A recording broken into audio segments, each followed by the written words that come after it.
আমি মাওলানা মোহাম্মদ হোসাইন আকন, বাংলাদেশ খেলাফত আন্দোলনের কেন্দ্রীয় যুগ্ম মহাসচিব ও ঢাকা মহানগরের আমির।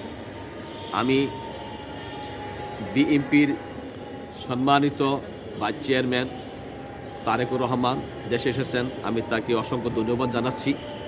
আগামী গণতন্ত্রকে পথ সুগম করার জন্য তিনি দেশে এসেছেন।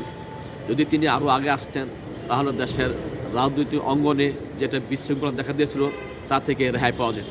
যাক, তিনি চলে এসেছেন। আমরা আশা করব আগামী নির্বাচন সুষ্ঠু, সুন্দর এবং হোক আমরা কামনা করছি।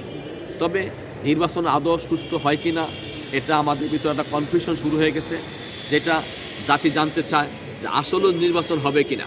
নির্বাচনের যে সংকট তৈরি হচ্ছে দিন দিন তা কষ্টসাধ্য হয়ে যাচ্ছে। আমরা চাচ্ছি সমস্ত রাজনৈতিক দলগুলো ঐক্য হয়ে একটা মতের ভিত্তিতে এসে তারপরে নির্বাচন পরিচালনা করুক। আগামীতে যাই ক্ষমতা আসবে যাকে তাকে সবাই মেনে নেয়। মেনে নেওয়ার জন্য আমাদের আহ্বান।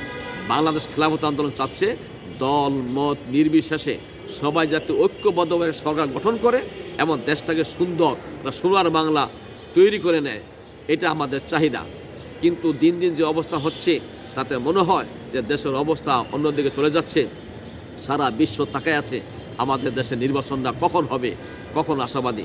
তা আমি আশা করব বিএনপি সহ, জামাতে ইসলাম সহ, খেলাফত আন্দোলন সহ, ইসলামের শাসনতন্ত্র সহ যে সমস্ত রাজনৈতিক দলগুলো মাঠে আছে তারা যাতে এক মত এক পথ বেছে নেয়।